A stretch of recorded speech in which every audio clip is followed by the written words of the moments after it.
Today we will look at used to, be used to, and get used to. They look similar, but the details are very important, and that's what I really want to show you today.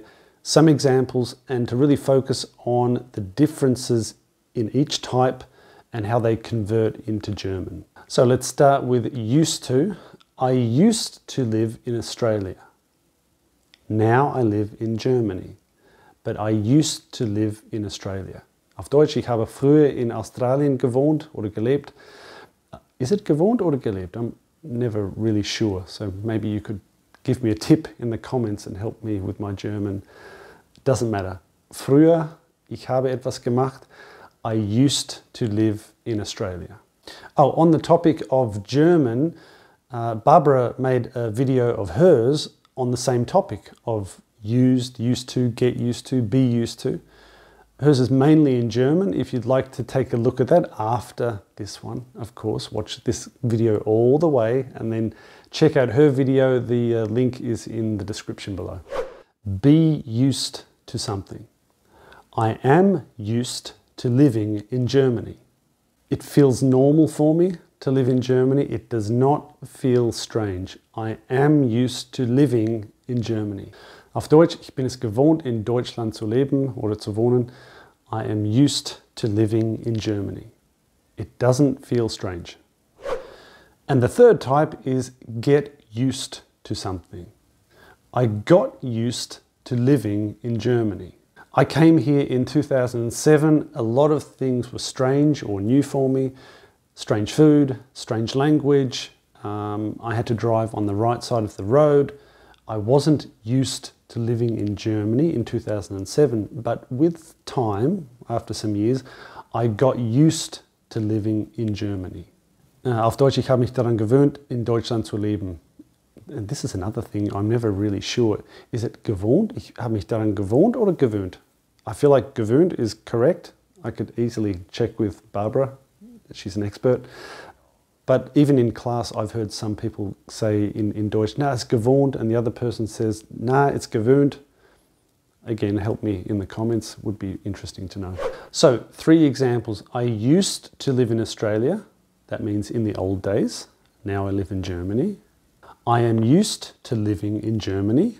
It feels normal for me, right? It's about the feeling of normalness or strangeness. I'm not used to living in Australia anymore, right?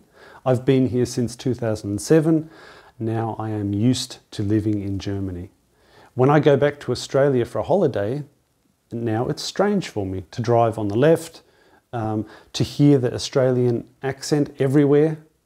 It takes me some time, and now comes the third example, to get used to hearing the Australian accent when I'm in Australia. So let's take a close look at the 3 examples, the 3 types, and see what changes from one to the next, and then you'll have a bit more confidence on what you should say and what you should not say. I used to live in Australia versus I am used to living in Germany. You can see the 2 things that change are the am and the ing. So this is the key to find the difference between früher and ich bin es gewohnt or nicht gewohnt. Are these 2 elements which come into the gewohnt example. The am and the ing. It could be is and ing, it could be are and ing. In the present tense, I am used to living in Germany. If you take those 2 things away, then you have früher habe ich in Deutschland oder Australien gewohnt. So you need those 2 things. You need the be, in this case am, are or is, and the ing. A lot of people don't like the ing because it comes after the to, right? I am used to, you learn at school, to live, to go.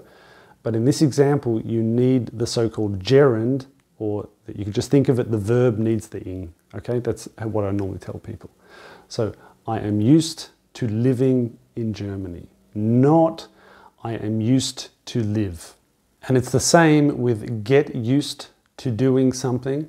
You need get and the ing. It's wrong to say, I got used to live in Germany over the years. I must use that ing. I got used to living in Germany. So these are the basics to früher und the gewohnt examples. Ich bin es gewohnt oder ich habe mich daran gewöhnt. Very important, we use them a lot. Just like in German, you use these German phrases every day probably, really often, okay? But pay attention, be careful with the small details, in this case with the colors. Really try and think of the colors, what you need for the second example, the third example, and what you don't have in the früher example, okay?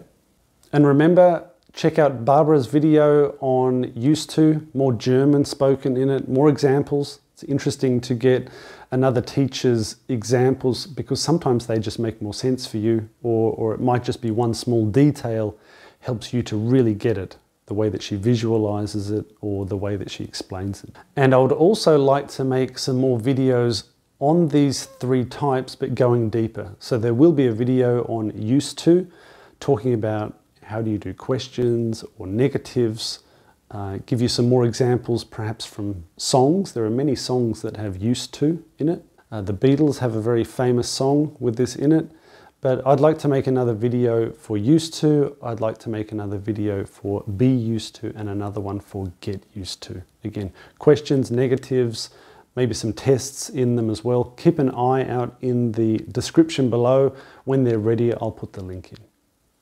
So if you've got this far in the video, thanks a lot for watching, and hopefully this has helped you find the differences with these three examples.